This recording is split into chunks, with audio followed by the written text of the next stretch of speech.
Hello, this is Kevin Maxwell. We're looking forward to film our first episode of Connecting with the Capital District in affiliation with the Capital District New and Grown Professionals. Today, our episode is going to be on Albany Mold and the co-owner, Adam Clark.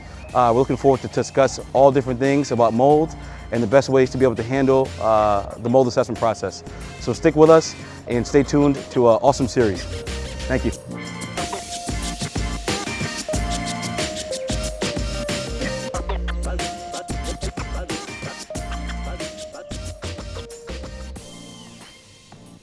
Hey Adam, how's it going? Good. How's it going? Hey, good man. Good. So I'm with Adam from Albany Mold. We're here today to discuss the mold process as well as what it entails and what motivated Adam to start the business. So let's get started.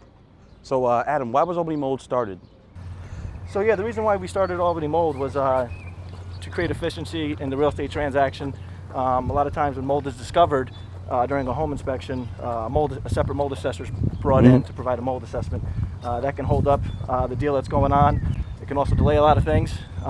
Being dual licensed and working with Albany Mold, it allows me to provide a mold assessment at the time of inspection. Again, we're able to offer a significantly lower price versus bringing in somebody else, and also it creates efficiency and everything's done at once. Definitely, I'm sure it makes things a lot easier during the process, and efficiency is very important in the real estate industry. So Adam, so you pretty much broke down the process. I have one question for you. So what makes Albany Mold better than other mold assessment companies? What's your edge? Well, at Albany Mold, we provide more of a shorter range of estimates when it comes to the mold assessment. That basically gives a more accurate mold assessment and a more fair mold assessment. So the seller and the buyer have a fair shot at the remediation versus a broad range where it's open to a lot of opinion. It makes it where when the mold remediation companies come in, they're within a fair range, and I think it works on and helps out on all ends for agents, clients, remediators, in a whole. Okay, yeah, that's a good answer. So what do you think that other mold assessment companies could do better to ensure the industry is going to be, good? Well, I think it doesn't. Depending on the mold assessment company, I think it's more of everybody can always, sharpen their skills. I know for me, I always wanted to provide, again, what I just touched on is a better range for mold assessments between 4,000 and 5,000. A mold assessment written up saying between 3,000 and 15,000 can create a lot of headaches, creates a lot of turmoil. But at Albany Mold, we provide that accurate assessment based on from our experience and our knowledge in the industry. It's good. Yeah, thanks.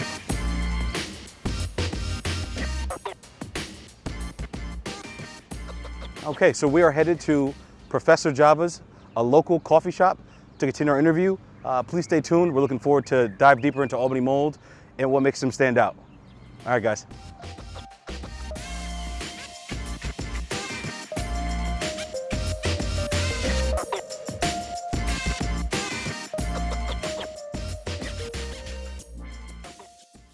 So thank you, Adam, for joining us at Professor Java's. I think we had a really good discussion about the conversation that we were having before, about what separates you guys, Albany Mold, with respect to other mold assessors. So can you further elaborate what separates Albany Mold from other mold assessors, and what's the biggest obstacle that you guys have faced and have overcome that some other mold assessors have not? I think mold assessors in general can have a difficult time identifying what's mold and what's not mold. I'll give you a couple examples. One could be talcum powder in the attic that's being sucked in from the bathroom vent. A lot of times people are looking at that as a white mold. Sometimes it's not, so sometimes that can be misidentified. Another example is in the basement, if you have an oil furnace and the smoke pipe is clogged, sometimes the joists have a black soot in the basement. Sometimes a mold assessor or even a home inspector will identify it as mold when in reality it's soot. Another example is the overspray on newer construction. Sometimes newer construction has overspray on the sheathing in the basement and also in the attic. Somebody who may be inexperienced may identify it as mold when in reality it's just the overspray. Mold in general has been, over the course of years, have been getting bad publicity, and obviously mold isn't good. But some mold assessors and or home inspectors may make it seem like you have to tear the house down, or the client may feel that way when in reality, in this day and age, an assessment and a good remediation company will take care of the issue at hand and alleviate the fears of the client. Those are very good points, Adam. I think that's really good, and it's very insightful that you said everything you just said, because a lot of times people don't really think about the process. They don't understand the process works. So I think to further expound on that, what ways do you think those obstacles help your clients? Well, most real estate transactions are under a time constraint. Some of them under a 60-day, 45-day, or even 30 days to close. Albany Mold has a fast turnaround on the assessment, and also we have a fast turnaround on the clearance report when the remediators are done. That's a way that we help benefit the real estate transaction as a whole. Okay, awesome. So what ways can the real estate industry promote Albany Mold? Well, we have a weekly newsletter that we put out, that we email out every week. We also post on our Facebook page on Albany Mold, and it'd be great if people can share it and share our content. It's very informative content, so that would be a way that the real estate industry can help promote us. Awesome, awesome. So, if I'm a real estate agent or anybody who's looking for a mold assessment, I can go to albanymold.com. I can click on the website, and I can give you guys a call to schedule a mold assessment. Definitely. Go on our website. We have some information on there, albanymold.com, like you said, and yeah, give us a call, and we'll be more than happy to come out and provide a mold assessment. All right, awesome. Thanks. Yep. So, Adam, how does your business connect with the Capital District? Well, I was born and raised here. I worked as a city inspector for 8 years. Nice. From there, I always wanted to start a business in this type of field.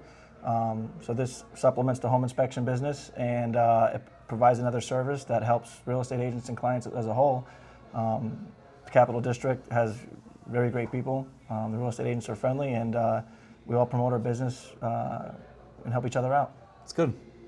So, what are some of the favorite activities or restaurants, places in general that you like to, partake in the Capital Region? I like to take advantage of all the local restaurants that are in Albany, some of the public events that they have, Lark Fest, Tulip Fest, and I think overall it's just a great place to raise a family. I like taking my son to the local parks and just taking advantage of everything that the Capital District has to offer.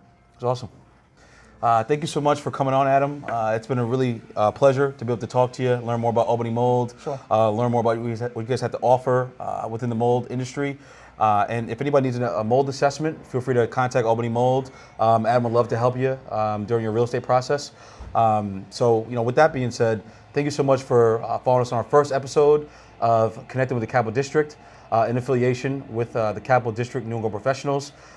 This episode was awesome. We're looking forward to many more episodes and meeting many more business owners, community leaders, and people in general in the Capital Region. Feel free to stay tuned.